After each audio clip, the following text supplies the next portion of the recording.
मी इयत्ता 9वी शिकते आणि मी आज तुमच्या समोर स्त्री पुरुष समानता या विषयावर बोलणार आहे. स्त्री पुरुष समानता या विषयावर बोलणार आहे. आपल्या राष्ट्रमाता राजमाता जिजाऊ स्त्री शिक्षणाच्या क्रांतिकारी क्रांतिज्योती सावित्रीबाई फुले स्त्री शिक्षणासाठी, स्त्री सन्मानासाठी, स्त्री हक्कांसाठी या प्रत्येक माऊलीने लढा दिला. त्या प्रत्येक माऊलीला, रणरागिणीला, आदिशक्तीला माझा मानाचा मुजरा, मानाचा मुजरा. अहो झोपेचा सोंग घेतलेल्यांना उठवावं कसं, अहो झोपेचा सोंग घेतलेल्यांना उठवावं कसं, भैरेपणाचं सोंग घेतलेल्यांना सांगावं कसं, आपल्या समाजातील स्त्रीला शिक्षणाच्या प्रवाहात आणावं कसं आणि शिक्षण हे जीवन आहे हे समजून सांगावं कसं, पटवून द्यावं कसं, पटवून द्यावं कसं. खरं तर पाहिलं तर आपला देश समाज खूप प्रगती करत आहे, प्रगतीच्या वाटचालीस आहे. परंतु आपल्या देशात, आपल्या समाजात स्त्रीला जेवढं महत्त्वाचं स्थान मिळायला हवं तेवढं नाही मिळत. एका स्त्रीला म्हणजे एका लहान मुलीला तिच्या गर्भातच मारून टाकलं. परंतु कोणी अधिकार दिला त्या उमलत्या कळीला तोडायचा, त्या लहान जीवाला मुळापासून नष्ट करायचा. तेव्हा तो लहान जीव, ती उमलती कळी आपल्या आईला म्हणायची, पुरुषाच्या ओझ्याखाली लपलेलं हे स्त्रीचं जग उघड्या शुनांनी पाहायचं. काळच्या पट्ट्यात रडू नको आई, काळच्या पट्ट्यात रडू नको आई. अगं आई, आता मला जगायचंय ग, आता मला जगायचंय, आता मला जगायचंय, मला जगायची इच्छा आहे. परंतु आजची सत्यस्थितीमध्ये स्त्री आणि स्त्री दिव्यत्व कुठेतरी लुप्त झालेले आहे. स्त्री सत्यता, स्त्री दिव्यता ही स्त्रीची ओळख आहे. आज आधुनिकीकरण या गोंडस विशेषणाखाली स्त्रीची प्रतिमा कुठेतरी ढगाळत तर नाही याचे आत्मपरीक्षण करणे ही काळाची गरज आहे. पण डोळसपणे जर बघायला गेला तर दिसेल पृथ्वीतलावर मितीस असं एकही क्षेत्र नाही की ज्या क्षेत्रात स्त्रीने आपला ठसा उमटवलेला नाही. स्त्रीसाठी असाध्य असे काहीच नाही. ती एक शक्ती आहे. संपूर्ण समाज निर्मितीची जबाबदारी परमेश्वराने तिच्यावर सोपवली आहे. तरीही आम्हाला मुलगाच हवा का? कारण आमची संस्कृती म्हणजे पुरुष प्रधान संस्कृती. रात्री दारू प्यायची आणि बायकोला झोडायचा, हीच का आपली पुरुष प्रधान संस्कृती?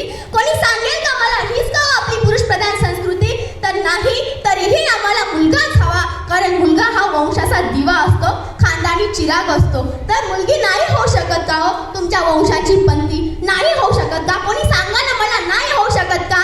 एका लहानशा नातीने आपल्या आजीला प्रश्न विचारला, काय का आजी, मी टीव्हीवर ऐकते, वाचते, स्त्री सबलीकरण, नारी शक्ती म्हणजे नेमकं काय असतं ग? तेव्हा सुरकुट्या पडलेल्या चेहऱ्यानं, मोतीबिंदू झालेल्या डोळ्याने त्या आजीने आपल्या नातीला अतिशय समर्पक असं उत्तर दिलं, अगं स्त्री म्हणजे काय? स्त्री म्हणजे काय वेगळं नसतं ग, तिला पण तिचं आयुष्य असतं. स्त्री म्हणजे काय वेगळं नसतं, तिला पण तिचं आयुष्य असतं. तुडवली तर नागी नसते, डिवसली तर वाघी नसते. तुडवली तर नागी नसते, डिवसली तर वाघी नसते. तान्या बाळाची नीज असते, कळली तर वीज असते. तान्या बाळाची नीज असते, कळली तर वीज असते. अगं बरकापुरी तिच्या गर्भातच संपूर्ण समाजाचं बीज असतं आणि बरकापुरी तिच्या गर्भातच संपूर्ण समाजाचं बीज असतं. समाजात स्त्री पुरुष समानता का निर्माण होऊ शकत नाही याचं कारण शोधणे देखील काळाची गरज आहे. स्त्री पुरुष समानता या दोघांसाठी, या दोघांना समान नियमावली दिली जात नाही, समान मोबदला दिला जात नाही. जर शेतातील उदाहरण घ्या, स्त्रीचा रोज 250 रुपये, पुरुषाचा रोज 500 रुपये. स्त्रीचा रोज 250 रुपये, पुरुषाचा रोज 500 रुपये. व्हाय का? व्हाय का? कारण स्त्री कमी कष्ट करते, पुरुष जास्त कष्ट करतो असं काय असतं का? तिच्या मेहनतीला 250 त्याला 500. दुर्दैवाने एखाद्या गाडीचा अपघात झालेली स्त्री असेल तर त्या स्त्रीवर निर्भयपणा टिंगल करतो तो समाज त्या स्त्रीची. विधू झालेल्या व्यक्ती 6 महिन्यातच दुसरी बायको करतो, अगदी 4 पोरांचा बाप असला तरी. परंतु विधवा स्त्रीच्या विवाहाला कोणी विचारतच नाही. व्हाय का? कोणी सांगेल का मला का? जोपर्यंत मिटणार नाही समाजातील लिंगभेदाची असमानता, जोपर्यंत मिटणार नाही समाजातील लिंगभेदाची असमानता, तोपर्यंत येणारच नाही स्त्री पुरुष समानता, तोपर्यंत येणारच नाही स्त्री पुरुष समानता. स्त्री व पुरुष एकाच नाण्याच्या 2 बाजू आहेत, एकाच गाडीचे 2 चाकं आहेत. स्त्री व पुरुष एकाच नाण्याच्या 2 बाजू आहेत, एकाच गाडीचे 2 चाकं आहेत. जोपर्यंत त्यांना समाजात समान अस्तित्व मिळणार नाही तोपर्यंत स्त्री पुरुष समानता येऊ शकत नाही.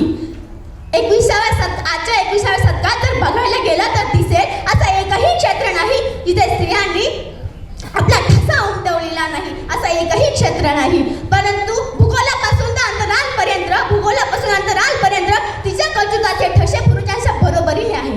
मग ते राष्ट्रपती पद असो किंवा मंगल यांचं सफल उड्डाण असो, स्वतंत्र लढ्यातील संग्रामाचा 57चा उठाव असो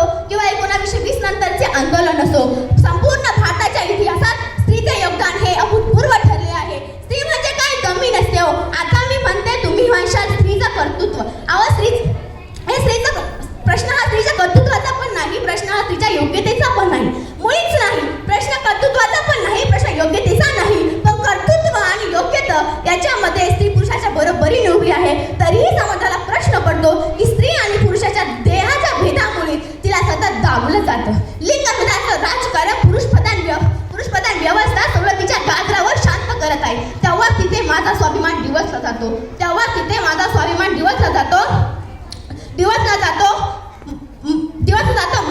म्हणून पुरुष आम्हाला काय देणार, आम्ही त्यांना जन्म दिला. पुरुष आम्हाला काय देणार, आम्ही त्यांना जन्म दिला. हे काय आमची पूजा करणार, आम्ही तर त्यांचं लालन पालन करतोय. हे काय आमची पूजा करणार, आम्ही तर त्यांचं लालन पालन करतोय. जर त्यांना आम्हाला काही